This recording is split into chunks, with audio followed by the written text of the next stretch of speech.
Greetings, everybody. It's bang on 7 p.m.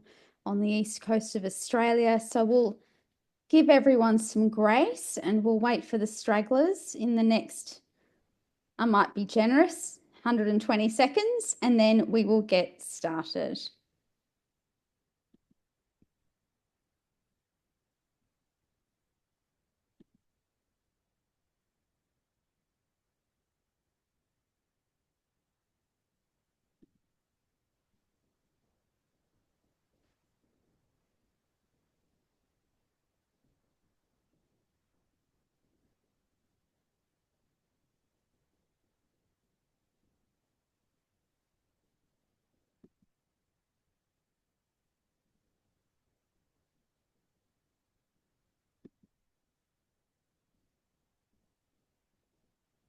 We'll get started in the next 30 seconds because we have a lot of questions to plow through this evening.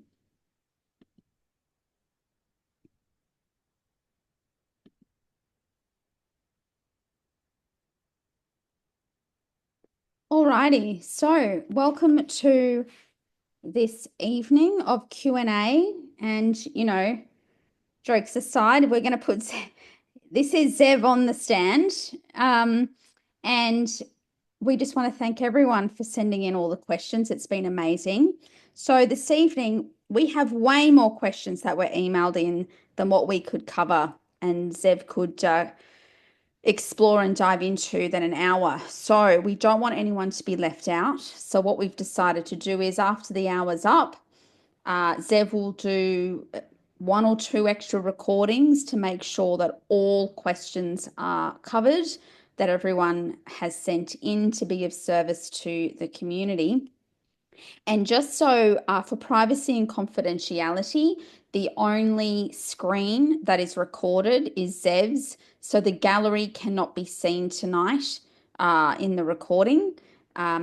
So your names, your faces will not be seen. However, because we are a safe space and we do mutually respect one another, members of the community, you do need to have your video on to remain in the room tonight. So the team will be checking. No one will see your face except for little old me.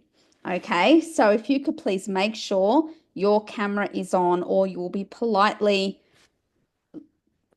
can't even ask you to leave. You'll be politely booted from the call. So just to respect everyone in the room tonight, we're all going to show our faces, but like I said, it will not be on the recording.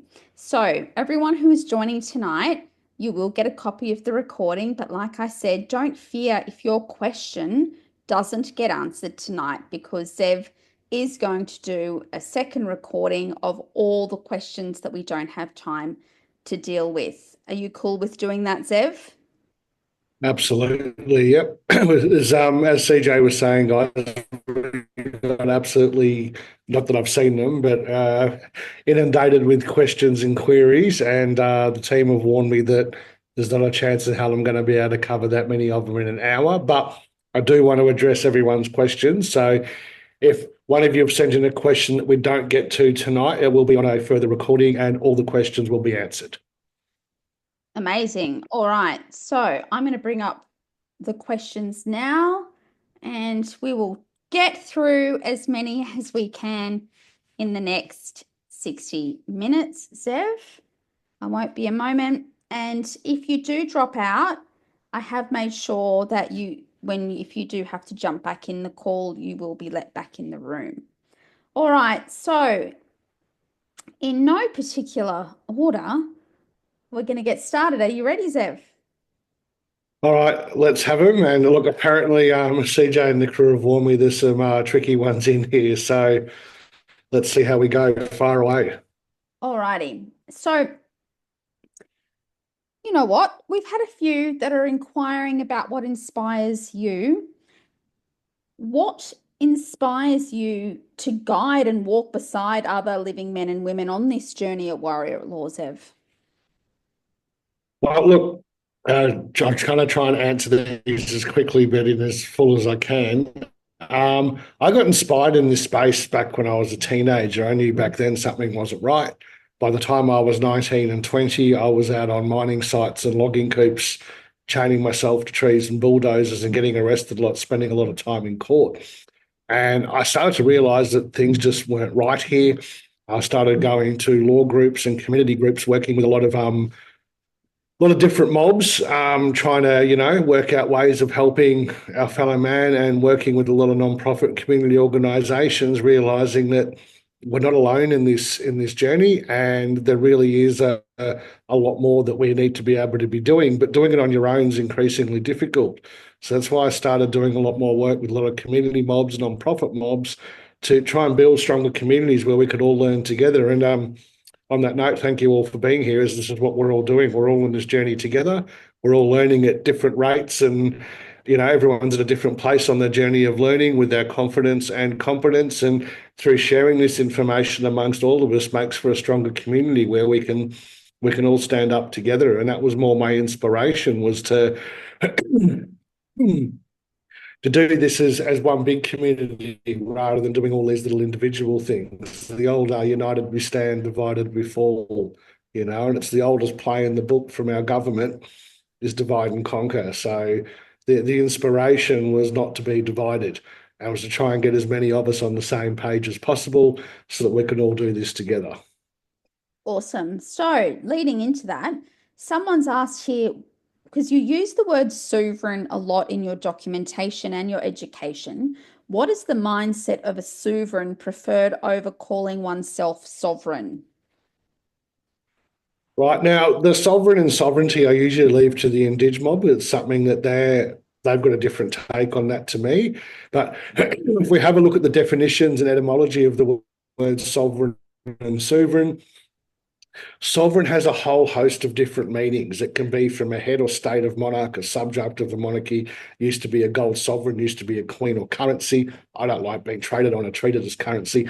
The word suvereign, however, only has the one meaning, and that's supreme and absolute dominion and authority, which we all absolutely have that over ourselves, as the only really authority above any living man or woman is that of God or nature. So that's why I prefer the term suveran. There's no different or alternative meanings to that. And the word sovereign, especially in recent years, is often tarred with the same brush as sovereign citizen and a lot of other negative connotations. The word suveran, however, one very solid meaning, and it can't be interpreted or described in any other way. So that's why I often go with suveran, not sovereign. Thank you. Now, you touched on a little bit just before about, your backstory and why this started. Someone actually specifically wants to know, your training camp was, going to lock up sometimes and also in the courtroom.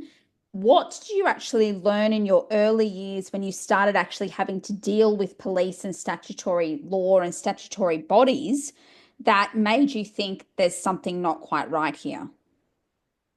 It just didn't add up. Like, especially, for a little bit more detail here, I spent 4 or 5 years taking on a gold mine out the back of Tenterfield back in the mid-late 90s. And we were camped out completely off grid, hidden in the bush. The police and the mining company, security companies, etc., couldn't find us. And we had a lot of interactions with the police. And as we started learning a little bit more about our rights and our laws, and this is going back nearly 30 years here, I started seeing the different reaction the police's face in their body language and how the courts responded. And sort of like a light bulb went off, and I went, I'm onto something here. And so I really started pushing and testing that to see what worked and what didn't work. And I discovered there's a whole host of stuff that I tried that went spectacularly pear-shaped. And this is the stuff I try and, warn our guys, do not do this. I've tried that, does not work. And then we've had other stuff that I've gone, hey, that worked really well. We're going to keep doing that. A lot of what I learned was literally just trial and error. For those of you guys who've heard me talk about my backstory at some of these big protests and blockades I was part of, which was not waving banners in the city, but we were actually on site out bush in the logging coops and the mining sites and taking them on directly to prevent work. Through doing that sort of action, we're pretty cut off to everything. So it was just trial and error. And I found myself, when I'd start learning and researching and looking into the legislation, that there was these big loopholes that could be exploited. So I wanted to know if this worked. So I was deliberately getting myself arrested when I didn't need to be, just so I could get locked up and go to court to see, well, does it work? I found out the hard way. Some of it doesn't, some of it does. So through me doing that to myself for many a year, I'm able to, trying to help you guys all and those watching and listening that these are some of the things that I've tried that don't work. These are some of the things that I've tried that do work and have worked. And look, bearing in mind too, guys, some of the stuff I've had success with in the past and many others have had success with in the past doesn't always work tomorrow. What worked yesterday may not be the same tomorrow. Our so-called government has a rather horrific and horrendous habit of changing the rules and moving the goalposts on a rather regular basis. So we've got to keep learning. It's not like, oh, yeah, I've learnt that and I'm good to go. You've got to stay up to date with all the changes and what they're doing. And through COVID and a lot of people waking the hell up all of a sudden, a lot of people have tried some pretty outlandish shit through the courts and tried some very out there processes, procedures, documents, etc., some of which has worked, some hasn't. But the government's tolerance to us pushing back has become less and less through those COVID years because every man and his dog's having a crack at them through the courts. And this is why we need to be up to speed with these changes to legislation, what these mongrels are sneaking through Parliament. And quite often we can just use their own bullshit against them. Their own legislation will bring them undone. And to explain that, the guys who write the legislation, our so-called government, always leave a backdoor, an escape clause or loophole for themselves to exploit as to why we never see politicians in trouble in the courts and why we never see our politicians in Australia charged with anything, because they write the legislation and they write the loopholes into there for themselves. So quite often, a lot of our so-called wins in court and things have had dropped have been by using their own legislation against them, by exploiting these same loopholes under the premise that we're all equal before the law. So if it's good for you mongrels, it's good for us too. And that was where a lot of the learning came from, of just using their own nonsense against them, but for our benefit, not detriment. And so what have you learned about the true power by not reacting but standing instead? Well, see, when we react, we're drawn into these arguments and these discussions where we get tricked into answering very loaded questions with an answer rather than responding with a question. So as a way of how we respond to that is not to be drawn into the argument or the contract on offer sometimes, and just to be able to, apologies, construction next door here, we've got to be able to hold our position, let them know who and what we are. And we can't do that if we don't know who and what we are, to let them know that, well, what they're claiming is in fact not entirely correct. But for us to be able to do that properly and assert that, we really need to be savvy on our rights, the use of language we use to convey that, and how we can articulate that in layman's terms and or in legal terms, depending on the scenario we're dealing with, to not be drawn into these arguments and agreements and contracts. And just a quick one on that, guys, not all agreements are contracts, but all contracts are agreements. And there's a big myth in our freedom community around that one, that all agreements, all exchanges of any type is some form of contract. It's not entirely correct. So a lot of these are agreements, and not all agreements are contracts, but all contracts are agreements. All We've got to right. be careful not to being in contracting with things we're not comfortable with. Okay. And so the same individual then asked, why is the fight, protest, resist mindset not always the most effective approach when injustice is real? I think they must have been at your opt-out lawfully workshop where you touched on that. Yeah, well, it's just a matter of not playing in the arena. Let's put this another way. If you want to, it's not that we want to engage with the government. They want to engage with us. We simply don't need to, and I liken this to Mike Tyson saying, jump in the ring, Zev, let's go and do a few rounds. Not a chance in hell. I'm going to get slaughtered if we attempt that. But I'll tell you what, Mike, if you really want to do this, you come over here and you get in my ring where I'm the captain of the ship. I call the rules and I dictate the shots. Then I'm happy to talk to you. But I'm not getting on board your ship where you're the captain. And this is how we don't fight. It's like we're being dragged onto their boat. We don't have to get on that boat or ship, guys. We can just politely and calmly invite them. Yeah, I'm not getting on board your ship, guys. But look, it seems that you really want to talk to me. So come on over here. Come and get on board my ship where I'm the captain. And it's my rules and I dictate the terms and conditions. And then I'm happy to talk to you. It's the way of fighting without fighting, or resisting without resisting. We can do it calmly, peacefully, and politely. lightly without a lot of the dramas and issues that come with being dragged on board their ship, where then we have to comply with their rules. So what do you think about the word expert? The word expert's one I try and avoid using because as a general look, in my experience on job sites, building sites, and in this space, anyone claiming to be an expert's someone who's finished learning. They can't be told. You can't talk to them. They can't learn anything new because I'm the expert. And that's just a really horrible mindset for me because once people start claiming they're an expert, that's a way of demonstrating they finished learning. There's nothing else you can show these people. They refuse to learn because they're the expert. And it's just a very, very horrible term. Thank you. All right. So what is your view on voting, abstaining versus null vote with a line and statement?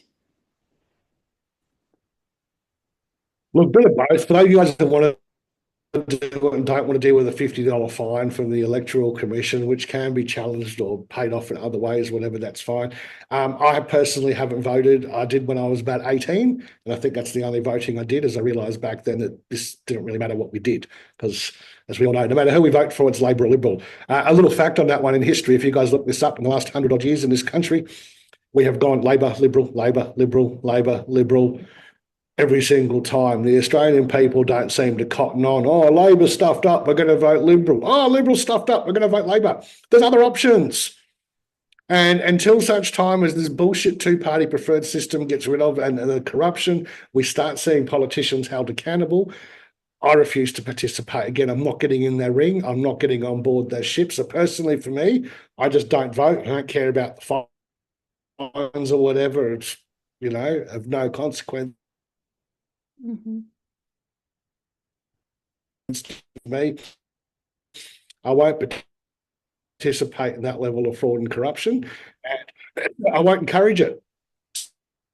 Okay, so I just don't want to. And look, if the voting actually did work, this upcoming, again, we've got to stamp out the corruption before voting becomes a valid thing. It's the illusion of free choice, and in Australia, it just doesn't seem to work. alrighty. Okay, so let's change pace a little bit. This question is, where can a car be lawfully registered outside of Transport New South Wales or state authorities? Well, look, for those of you guys who have been following some of what I've done, I have lawfully, and the establishment may claim that it's not legal, but I will claim otherwise should and when I ever get my day in court. I have lawfully registered my own vehicle, or as I refer to it, my vessel in dry dock, because I'm on land and not at sea, to myself, courtesy of Uniform Commercial Code filings and some other crafty paperwork that goes along that can be done, guys, but you need to be very careful. The establishment around the country at the moment are really clamping down on anyone who has registration outside of the system's preferred way of doing it. It's not to say that you're not registered, and yes, we have the lawful right to choose to contract. It is our common law right to choose when and how we contract. And no, for me, none of the contracts on offer from any state or territory in Australia were really a good deal for me, as there was nothing of valuable consideration I was getting in return for contracting. So I developed my own contracts, and I did it a little bit differently. And I've done so internationally in accordance with some of the laws of the international laws. And my filing and all that exists in Washington. It's just an international rego, and it's registered to me, not the state. Because when you register something to another entity or body, you're registering that some form of ownership to them. And I didn't really want that with my four-wheel drive, so it's registered to me. There are ways of doing that, guys, but you really need to be on your A game and be very, very good at being able to talk to the police. You will get pulled over. You will get harassed if you go doing that. Be prepared for your day in court. Make sure your paperwork's in order, and make sure you're 100% familiar with every word, term and phrase used in any of the documents you're relying on should you want to go down the road of private rego. Thank you. What is the best way to dissolve or separate ourselves from the strawman contract? If not through birth certificate avoidance, then how? Well, look, a lot of people go, oh, I'm going to read my best. Look, best if it's not a bad thing. It's a bond that we can play with once we get some other things in order. But again, we have to establish who and what we are. And one of the big keys of that is getting the establishment to recognise what it is that we're stating or claiming. And that's where our paperwork and processes and documents come into play to have that properly recognise that they now know that we've let them know that we know what's going on and we know who and what we are, and we just need their recognition of that. It's a really nice way of. Can you just read that again, CJ, that question? Yes, of course. It's what's the best way to dissolve or separate ourselves from the strawman contract? If not through birth certificate avoidance, then how? All right, so we can state it verbally. For me, I've used UCC processes and affidavits to do that. And contrary to what a lot of people in this movement say, guys, you do not need to lodge any of these documents with 57 different government departments, every police station in your state, and every courthouse. That is absolute nonsense. There are better ways to go about doing that. Where you can, as long as it's with one federal government department, then they have it. It's not our fault or problem if the left hand's not talking to the right. We only need to lodge it in the one spot correctly and in the right place in order to do so. So I would say to do that, one of the more effective ways I've found success with myself is via UCC filings and affidavits. There are reversionary processes and reconveyancing and some other things a lot of other mobs out there are doing. I haven't heard a great deal of success from some of these. Some of them work depending on how knowledgeable you are with the process. But again, whatever process you're undertaking, whether it's one of ours or someone else's, you need to be 100% comprehensive of everything in those docs so that when questioned or challenged, you can stand your ground on why that birth certificate or that all caps or strawman name is not you. And there are many different ways of doing that. Happy to have a chat with anyone as a one-on-one about some options that are better suited to where you're at on your journey, what you're confident and competent with, and how you're learning. That's the avenue for you. And that's going to be different for each of you on the call here tonight, because all of us are at a different stage of learning on this journey. Play to your strengths, guys, and don't punch above your weight. I say this to a lot of people. If you're on your white belt, do not enter a black belt tournament. It will not go well. So play to your strengths, don't punch above your weight, and make sure whatever process you're doing, you're 100% confident and competent with. And if questioned and challenged, you can hold your ground. Stand your ground and hold your position on why and how, what you've done, and you can explain the lawfulness of what you're doing as well. Thank you. Okay, so there's a few questions here, I think, about public versus private. Okay, the next one is it more lawful to walk the public highway when needed, but choose to live mostly walking on the private highway for the majority of our time? Absolutely. And look, the easy way to describe this, guys, is it's one of our inalienable rights, as we said before. It's a common law right to right under contract law to choose when and how we contract. You get the choice. We get to exercise these rights when we choose to operate publicly or privately. And it's not a right unless we get a choice as to when and how we exercise those rights. Now, a very easy example of that, guys, you go to the doctors, you might decide to be in the public. I might go to the doctors today. I might be a bit broke. I might decide I'm going to use my Medicare card today and be in the public. Next week, when I go to the doctors, I might have a bit more money on me. I don't want to use my Medicare. I'm happy to do that privately and just pay for the consult. You guys need to choose and weigh up which is more benefit for you for each situation. Bearing in mind, we cannot do both at the same time. So whatever it is you're up to, you've got to choose. We're going to do this in the public or the private. Tomorrow, we might change. The public hat can come off, the private hat goes on. The day after, we can swap back. It's knowing how to navigate which one's going to benefit you better. We can chop and change in between, and we get to choose because we have the right to choose when and how we contract and what jurisdiction or area, public, private, or whatever else that we're going to operate in. But it's learning how to navigate that and how to exercise those rights. That's a bit of a key here. And again, it's going to be different for everybody. Some of you might need some of those benefits and privileges that come with being in the public. Some of you may not, and you've got to weigh that up on each individual situational matter as to what's going to benefit you more. Do I do this publicly or privately? But we cannot mix the two. You've got to choose one or the other, and we can always change for each individual thing. Thank you. So why is it important to comprehend contract, not avoid it altogether, and choose our jurisdiction consciously? Well, otherwise someone else is dictating the terms and conditions that we're operating, contracting, doing commerce in or agreeing to. We need to be in control of those terms and conditions. We need to be the ones, doing that. And look, a quick one on contracts, guys. There's a lot of myth around that. Literally, to break down contracts very quickly, there are 5 legally binding elements to a contract. First of all, there needs to be an offer. And then we have acceptance. we have mutuality and valuable consideration, and then we have legality and capacity. Yep. So I could offer CJ here a contract where shares to give me $1 million because I've got a nice long beard. If CJ doesn't accept that offer, it's not going to go anywhere. The contract's dead in the water then and there. Now, obviously for CJ, there's no mutual benefit or anything I'm offering for valuable consideration other than CJ's out of pocket for $1 million. Why would she accept such an offer? There's no mutual benefit, and I'm offering nothing of valuable consideration to entice her to accept my offer. And the offer has to be legal, and I have to ensure as the one making the offer that CJ has the capacity to comprehend the terms and conditions and provide full discovery and disclosure of. And the capacity clause is to protect the elderly, mentally impaired, and those under the age of 18 from being caught in contracts that they don't have the capacity or the legality to be able to enter into. So those are our 5 legally binding elements of a contract. It's a very short because of time to get through all the questions. That's the general gist of how contracts work. They have to be compliant with those 5 basic legally binding elements for the contract to be valid. Thank you. All right, this is a short and curly one. I don't know how you're going to go with this. What's your exit strategy if remedy ever becomes too dangerous? What provisions have you made? I have a bug out bag ready to go, a nice stash and supply of food, some hunting gear and a 4-wheel driver and a trailer kitted out with a camp kitchen. I can bugger off and go bush for a couple of months if things ever do get that bad. A nice exit strategy for you guys. If you've got a boat, 4-wheel drive, you're already good in the bush. If not, learn some survival skills, learn how to plant food, learn how to make a fire, learn how to set traps and hunt and do that sort of thing. Because if things do go spectacularly pear-shaped, that's exactly my exit strategy. I'll be pissing off either out at sea or going bush.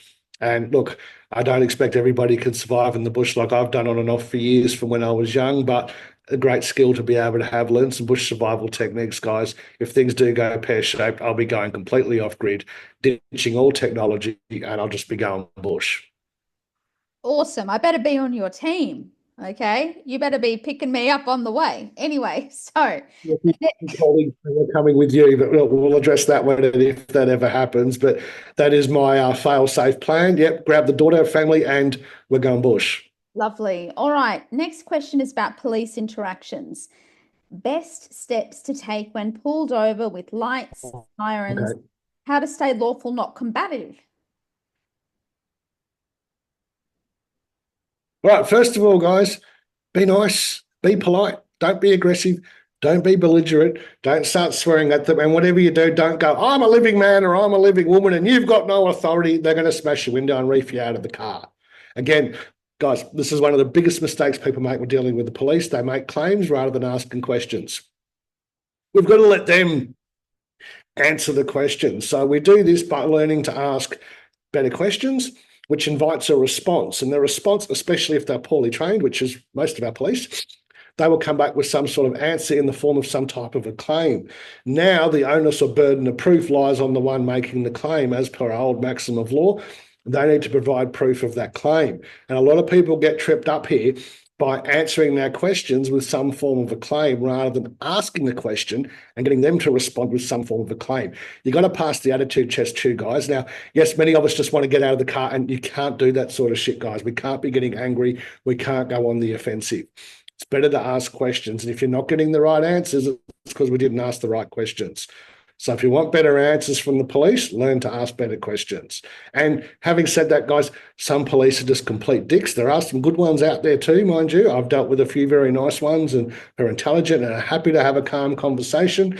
Sadly, there's not a lot of those left nowadays, as most of them have left the force through COVID. But we need to be polite and just keep asking the questions. Don't be combative, don't be belligerent, don't be aggressive. Just be nice, calm, polite.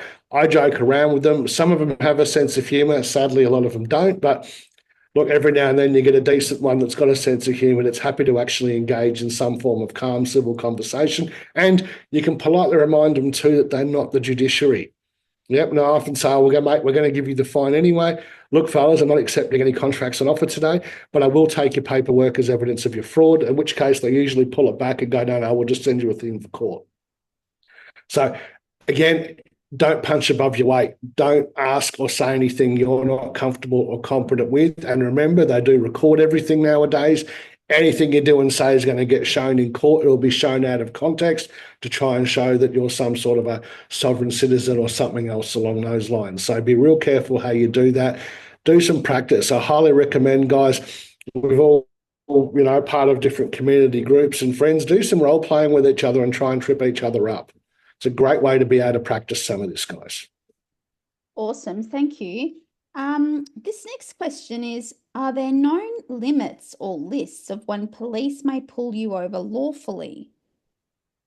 Look, police can lawfully pull you over, but look, in accordance with cases like Regina versus Banner, DPP versus Hamilton, and the famous quote from Chief Justice Stephen Kay back in about 2009 or 2011 in the Victorian Supreme Court, all three of these matters have said the same thing, that somebody not under arrest is under no obligations to answer questions or assist police with their inquiries. And there is no legislative act or instrument that removes that right, as that would be a serious detraction from the common law rights that we, the people, have enjoyed for centuries. And the police don't like it when you quote this at them and tell them, look, are you familiar with Regina versus Banner, DPP versus Hamilton? Have you heard the famous quote from Chief Justice Stephen Kay about this? One of the first questions we often ask is, am I under arrest? They'll go, no, but you're being detained. So we've got to learn how to navigate that a little bit better, because then you can let them know, well, mate, if I'm not under arrest, legally speaking, our precedents have already been set in the courts that say I'm not obligated to assist you or answer your questions or assist you with your inquiries, and I cannot be arrested for stating that. The courts have already decided on this. So I say get familiar with the Regina versus Banner, DPP versus Hamilton, and look up the very famous quote from Chief Justice Stephen Kay back in November of 2011, I think it was, where he spoke onto this directly as well. And one of the things they'll say, if you're in, say, Canberra or WA, they might go, oh, those precedents were set in the Territory or New South or Vic or wherever, then, they're not recognised here. Well, they mightn't be recognised as a precedent here, but is what was stated in those cases correct at law? If it's correct at law, it doesn't need to be recognised as a precedent. And generally speaking, the police don't have the legal training to say that a Supreme Court judge or a magistrate was not correct at law. That's above their pay grade. So it's a nice way of, again, just changing the language of the way we word that to ask the question rather than make the claim. Yeah? Is what I've just informed you of correct at law, or are you stating that the judges and magistrates all got it wrong? Again, I've given the information but in the form of a question. Now it invites a response for them, which usually comes in the form of claim. Now they have to provide proof of that claim, which is going to be in direct contrast or conflict with that of those cases done before the courts, and Chief Justice Stephen Kay's very famous quote surrounding that one. Thank you. So following on from that, someone has said, if a cop assaults you, are you lawfully allowed to defend yourself?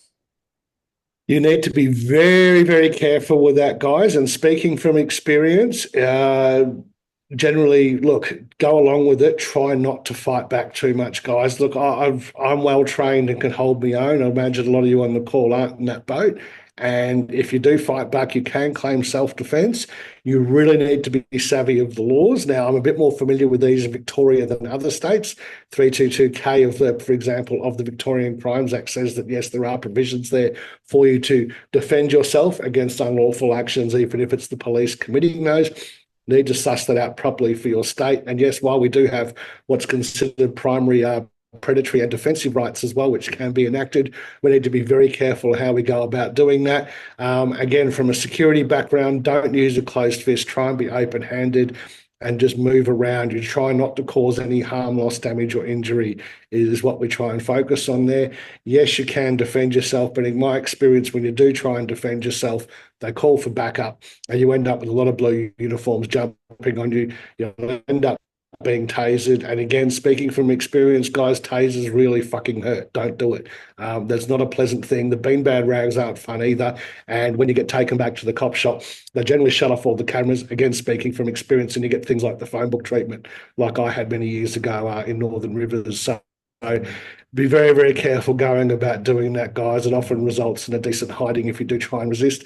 And quite often, a lot of these police officers that enjoy doing that, they're built like rugby players and they love the resistance because they claim then it gives them the excuse to use excessive force because you used force to resist.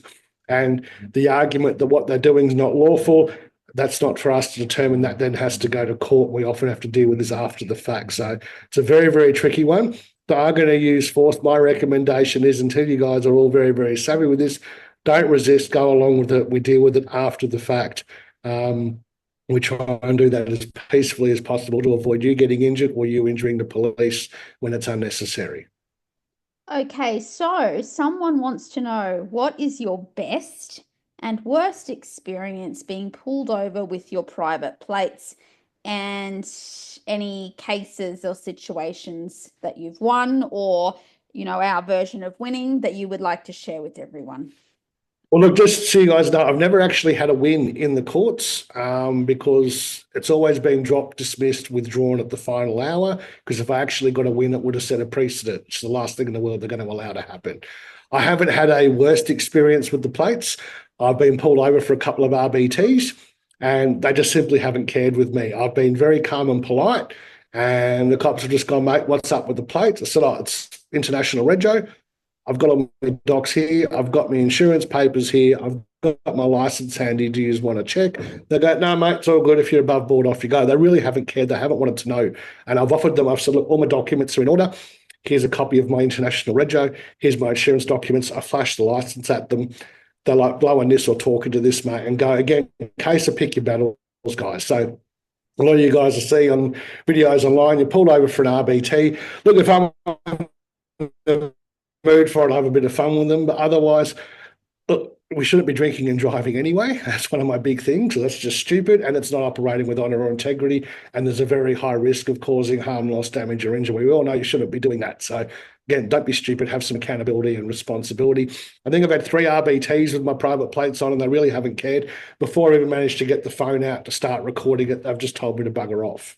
And I've done the RBT for them. Again, pick your battles. The only other one, we had at one of the festivals that I site managed at the end of the year in Victoria. We had a very narky copper come running out in front of the car. Now, just to explain this, guys, when we do these festivals, this is literally on a cattle farm. And 2 weeks before we set up for the festival, there are cows walking around in the paddocks, and we turned that into a festival. And this idiot copper come out in front of his hand up and stopped me. And I got all excited going, I was going to ask about the plates. No, you told me I had to put my seatbelt on because I was in a public road-related area. And I'm like, mate, I'm driving around a frigging paddock. He goes, it's now a public domain. It's not your job site anymore as it was for setup.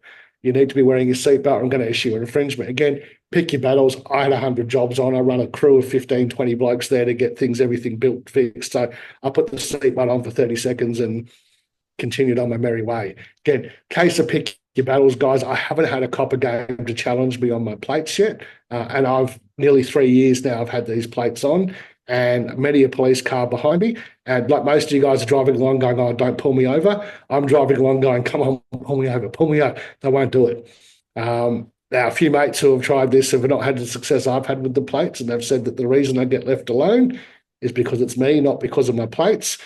I've demonstrated to the establishment for 20 years or more that I do know what I'm doing in court. My last conviction I ever had was in 2004. So I've got a pretty good track record with the establishment of having everything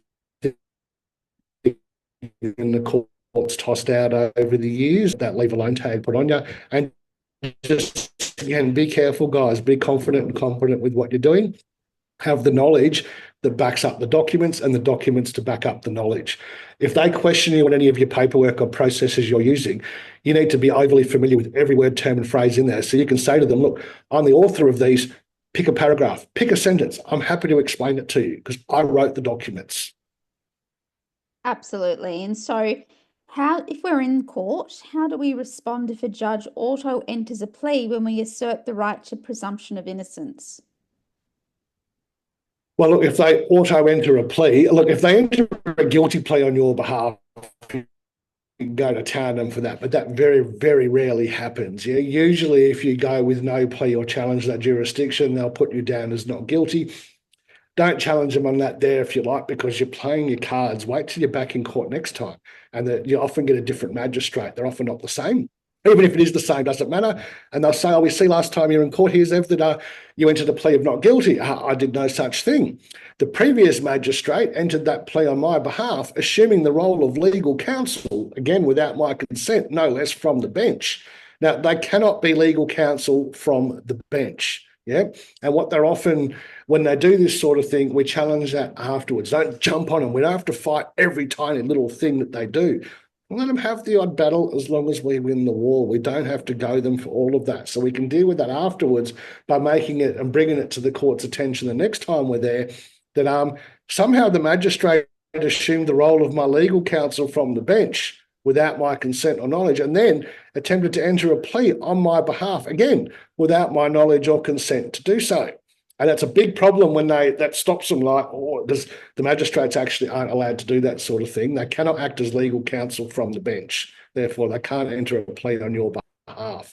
But if you challenge them then and there on the spot, they'll make up some bullshit that there's some provision in some legislation that says under particular circumstances they may enter a plea for you. That varies state to state, and there is some legislation, particularly in New South Wales, where there's provision for that, but there's some very strict guidelines around how they can and can't do that. That's usually when you don't appear or when you're not there that they can do that on your behalf.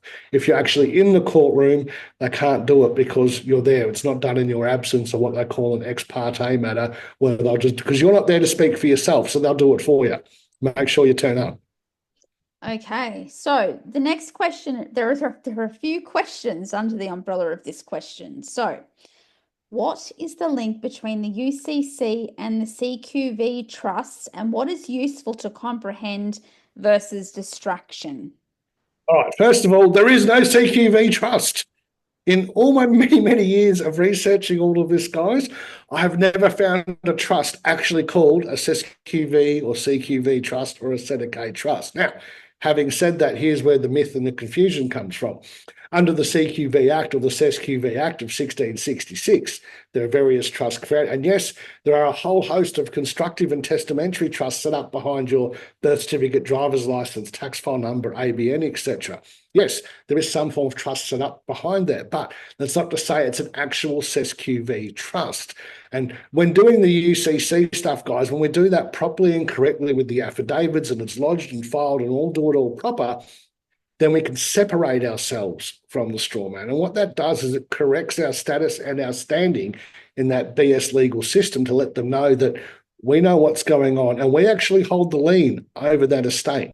We hold the lien over the straw man, because the straw man has no value without our life force living energy, which we use to create or produce things of value in order to earn credit, not debt. The debt belongs to the straw man, and we create and produce the credit.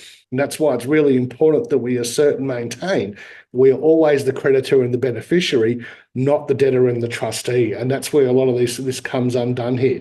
Anyone thinking they're going to do their UCC and access this legendary CQV trust and be an instant billionaire or attach a credit card to it, it's not how it works, guys. If it was that easy, people like myself who have been doing this for 25 years, I'd be doing this call from my own privately owned tropical island, and I would have a harem of scantily clad ladies feeding me peeled grapes and fanning me, etc. Sadly, guys, it doesn't work that easy. It's a way of negating claims against that and the confusion that you're this fictitious ens legis creature of statute or person or name, where in fact you're a man or a woman. A lot of the time you get asked in court, are you John Smith? Well, Your Honour, are you asking if I'm the name? Because names can't speak. We need to separate ourselves from that name, that fictitious legal entity, from the person. And just a quick one on this, because I know we're running out of time and we've got quite a few more questions, I'm sure. The person is by legal definition a creature of statute, or what's referred to in law in the legal terms as an ens legis creature. It's two separate words, ENS, LEGIS. Now, a creature of statute or an ens legis creature, i.e. a person, is that which derives its existence entirely from the law, legal fiction, or the statutes, which is not where any of us derive our existence from, as we're all men and women of God or nature. We do not derive our existence from legal fiction, laws, or statutes. And that's how we can start to assert that and separate ourselves from that person. Now, the other funny one they'll do, they might say, okay, we'll grant you that you're not a person, you're now a natural person.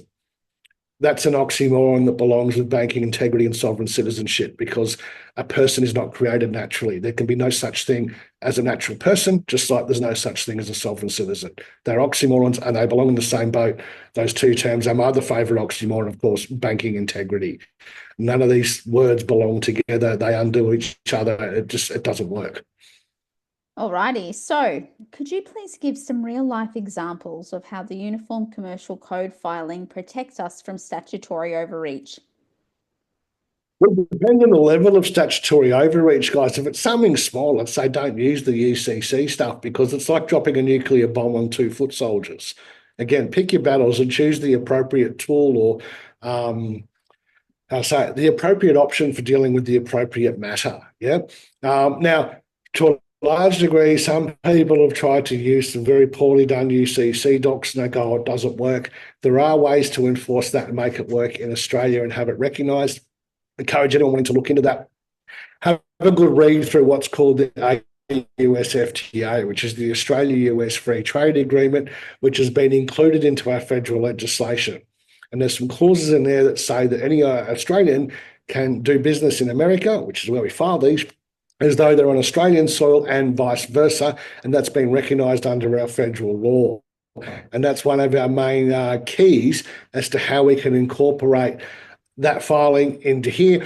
And I also have the obvious question of why do our 4 major banks all have UCC filings if it doesn't work in Australia? There's no way known our 4 largest financial institutions are going to utilise that if it's not effective in Australia. So in order to do for the statutory overreach, the copyright and other things that are part of the UCC filing, it's not just a UCC1 financial filing statement. To be done properly, that's got to be accompanied with a well done affidavit, which has attached documents which are inclusive of our copyright, the security, the private agreement, the hold harmless, and some other documents that we include with that as well. It's got to all be done as the one deal in order to get them to back off a little bit. And then after the fact, because they'll often ignore the first round of documents, then we can start sending some nastier stuff to them, informing them of what's going on. And to show evidence, again, guys, if we're making the claim, the onus of burden of proof becomes on us. And we need to be able to show that we can prove the claim that we're making and that we've done it all correctly, in which case they tend to go away. I've had a few fines over the years since I've been playing with the UCC stuff, particularly in New South Wales, that just disappeared off their records with the appropriate responses. So, look, can be done.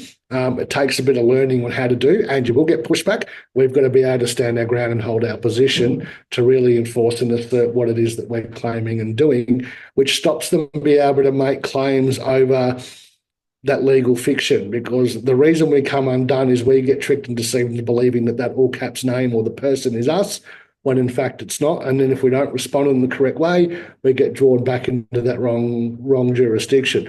We get dragged onto their ship unknowingly and unwillingly without even realising that we've done it. So if we're going to play with that to prevent that sort of thing, yes, that's a great way of doing it. Look, another great way of avoiding statutory overreach, guys, is to study the legislation. Again, as we said earlier, find the loopholes. The mongrels that write the legislation always leave a loophole for themselves. We can simply use those loopholes for our benefit instead of allowing them to be used to our detriment and for overreach. Thank you. So can the UCC be actually used for registering assets like cars, licenses, registrations, and what about across international borders as well? Look, depending on the country, you'll have to check that. Most countries recognise the UCC, but not all, and many countries do. And depending on what part of the world you're in, I do a bit of homework on that. In Australia, definitely. Registration and assets, absolutely. We can list all them under our security agreement and as assets that we hold the lien, the security interest, and the equity in, which is part of that process. I have yet to find a way around the license, though. So, yes, I have my own private rego with my UCC plates. I've been researching for a long time and I haven't found a way around having a state or government issued license as yet. It's not to say that it can't be done. I just haven't found out how to do so as yet.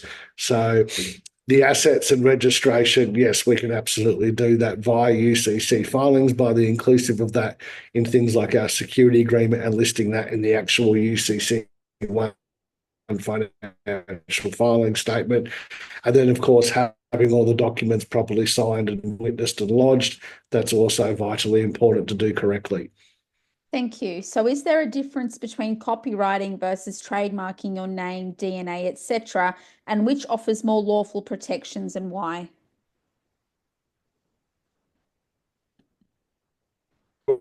Of the name via the UCC processes, which is a common law copyright notice, and not all countries have or recognise common law. So it really depends on what part of the world you're in as to how effective that's going to be for that. In Australia, because we have the English law and English common law, yeah, we can utilise that there. And actually works. The other way of doing it, have done various ways. They've gone on ASIC and registered themselves as a non-trading or some sort of entity on ASIC, and then they've put the trademark trade name over that. You can go on IP Australia and you can trademark your name there. You can also do the European and the American trademarking and stuff there. You'll pay a few $100s for each of these. Some of our guys have actually done that. Not only have they done their UCC, their common law copyright, but they've also then gone and done the IP Australia, and they've done the name and stuff on there as well as a trading entity. What a coincidence, it's the same name that we answer to. And so the trademark and the copyright are slightly different. The trade name or trademark in the legal and commercial sense does have a slightly more clout than the copyright. But the copyright that we do with the UCC includes the trade name and trademark and the copyright. So it's an all above. But again, that's done with common law, which is not recognised in all parts of the world. Most Western countries will recognise it. If you're travelling around other parts of the world, check in with us or do your homework just to see if that sort of thing's recognised. If not, you may like to do your South Pacific or European or American or whatever and do the trademark trade name on the appropriate website for that particular area, which there's usually a nice fee for doing as well. No worries. Someone has a question about private structures. She said, if I'm a member under someone else's private membership association, how am I protected, and does that protect what I'm doing? Oh, that's a tricky one. I did get some good ones tonight. Look, with that one, if you're a member, so our PMA, you will have some level of protection while and only when you are actively participating or engaging in one of our projects. Can't just go, oh, I'm a member, so it's not how it works, guys. It only works when you're actively participating or engaging in one of the projects or activities of that particular PMA. Otherwise, you're better off to have your own. Is the short answer for that one there. So yes, there is a level of protection that can be done through being a part of these PMAs, regardless of whose they are, as long as they're done properly, and there's not many of them out there that are done properly as to why we did our own. Be really, really careful with that one there too, guys. You can't just go, oh, but I remember Zev's PMA, so you can't. Well, were you actively engaging or participating in one of our activities or projects at the time? Otherwise, the membership's all very good and well, and it does give you some benefits with our projects and activities. But it's not like a 24/7 protective measure unless you have your own PMA that you can say that you're doing an activity or project for. So a bit of a grey area there on that nice question, and you really need to navigate how that's going to work out for you in the best way. But again, if you're participating or actively engaging in one of their projects or activities, depending on what's written into the Articles of Association for the PMA, there is going to be a level of protection for you, but it's going to be a lot stronger with your own. Thanks. Next one is, he's asked, are you including arbitration or ADR clauses in your trusts and PMA constitutions? Why or why not? Look, we have dispute resolution rather than arbitration, and that's to dissolve or resolve any disputes which may arise. There are, arbitration's not a word I like to use, so we call it dispute resolution. And there are clauses in both the trust and the PMAs that do offer, there is a pathway set out for how dispute resolution can occur and what's involved in doing so. Thank So, you. yes, there is resolution. We just don't call it arbitration. That's all. And that dispute resolution comes with very strict terms and conditions, again, because you're now on board our ship where I'm the captain. I'm going to call the shots. And this is how the dispute resolution works, and it's not up for debate or negotiation. Thank you. Okay, next question. What is the quickest and most secure way to transfer asset ownership from the straw man to the living man? Look, transferring of assets from strawman to living man can be quite tricky and quite often not recognised. I've seen a lot of really crazy and ridiculous ideas and processes around this. It's a very, very difficult one to do. And this is, And we're going to have time to go into this one. Difference between the legal and the equitable title, which we often get confused with, guys. So we all hold the equitable title because our life force living energy is our equity. Yep. So we have the equitable title. When we get tricked into holding the legal title, that's where, that tends to go a little bit pear-shaped for us. Can you just read that question out again for us? Yes, I have to scroll up to that again. Hold on. Oh yes. What is the quickest and most secure way to transfer asset ownership from the straw man to the living man?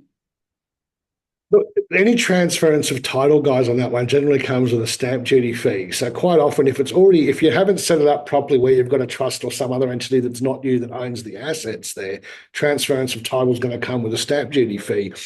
One of the things we do through the UCC is to put a lien over it instead. We don't need to transfer the title because we hold the lien, we hold the equitable title, we hold the security and the security instrument in or over that asset, which prevents anyone else from making a claim because as long as our claim existed first in time, first in law.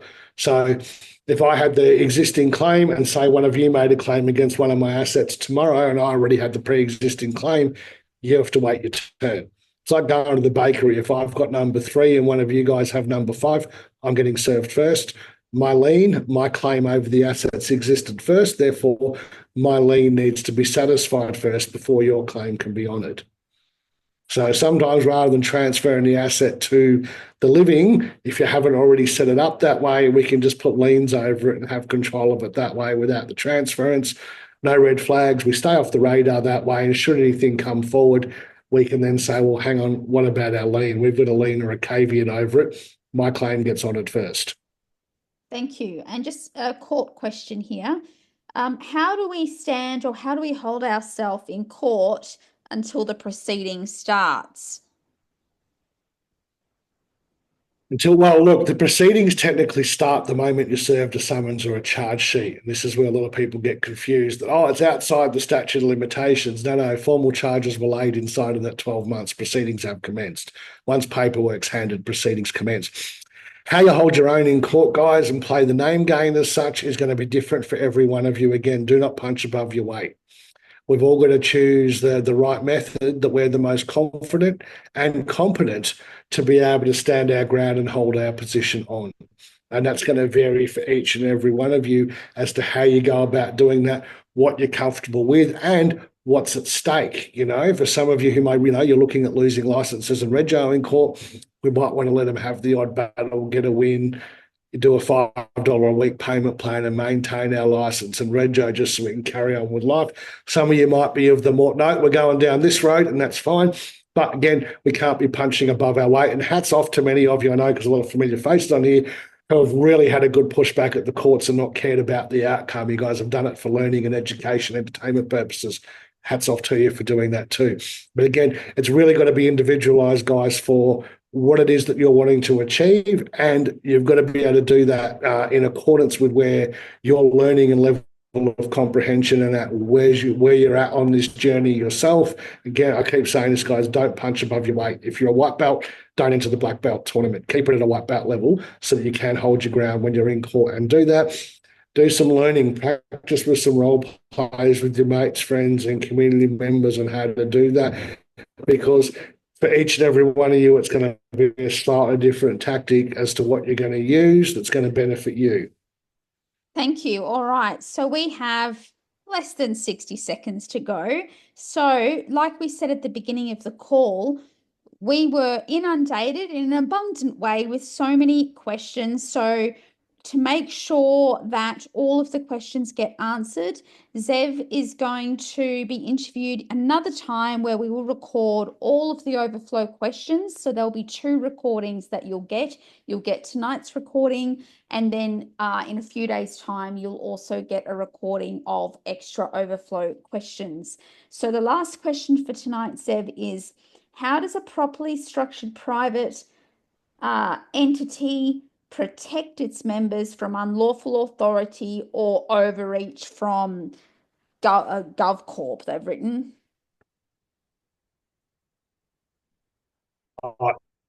So, first of all, yes, first, it needs to be a documentation done correctly for that. And again, it's going to protect you when you're engaging or actively participating in the activities or projects of that particular private structure. And there are a lot of private structures on offer out there, guys, that are not private and simply don't work. So please do your homework. You're welcome to check in with us for a one-on-one, have us look at it, let you know if what you're doing is any good, if it's viable or valid or going to work. That's a very juicy question, actually, CJ, for how we go about doing that. It takes time to learn and put into practice, guys. And when we've got the public trying to engage with the private, they can't mix. They're like oil and water, yeah?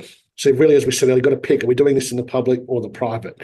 And we've got to, if we're maintaining that in the private, we need to be able to do the wording and the articulation of that really, really well to be able to enforce what, why, and how we're doing that privately, and to be able to explain in layman's terms and or legal terms if needed as to why what we're doing exists in the private. And we can simply explain that what we're currently doing or engaging in is under private contract. There are no public contracts. There's no commercial contract that I've seen that says that I'm obliged, or any commercial contract compelling me to perform under the terms of that particular contract. And therefore, we need to maintain why and how we're doing that privately by explaining I could be done for breach of contract for going against these private contracts and agreements I've entered into with that particular PMA, which expressly prohibits or allows me to do whatever it is that I'm doing or not doing. And guys, I know these are very, very answers for a lot of these questions tonight, and I thank everybody for taking the time to jump on, have a listen, and to send in your questions. It's very difficult to get through this many questions so quickly with a very great, long, and expansive answer. We'll address them, as CJ was saying. We will address any of the questions we've missed tonight for you all, and we'll do another Zoom for those and get all the answers to all them out for everybody. Hope I've answered, at least for you guys on here, some of the questions that have been sent in a way that everyone can comprehend that and get some benefit of. And you'll get the recording to go over some of the answers to some of these questions. Again, guys, do your homework, do some research, do some learning of yourself, and just keep practicing, keep doing it, keep moving forward, even if it feels like you're not getting anywhere, guys. Myself, again, personal experience in this space, almost 30 years, I've just kept going. Whether it's worked or it hasn't worked, I haven't cared. I've just chalked it up to a learning experience, and we go again. And just keep doing what you're all doing. And obviously, if you're all here on the call tonight, you're doing it. So hats off to all of you for taking the time to take a stand, hold your ground, challenge the, so to speak. I don't like using the word challenge, but to step out, let's say, opt out of the BS of our GovCorp and our GovCo, and just keep doing what you're doing, guys. But make sure it works for you. And what works for you might work for the guy or the girl next to you. Bear that in mind as well. You've got to pick the right way for you as an individual with what you comprehend, what you can hold your ground on, and what you're confident and competent with. That's going to be the best option for any of you, and it's going to vary for each of you doing it that way as well. Awesome. Thank you so much. You always say that if you ask the right questions, you'll get the right answers, and it's also the opposite of that. A few people... wonderful humans put up their hand. So if one question leads to another question, most welcome to email those extra questions in as well. Thank you, everyone, and we'll see you next time. Good night, everyone. Thanks, everyone.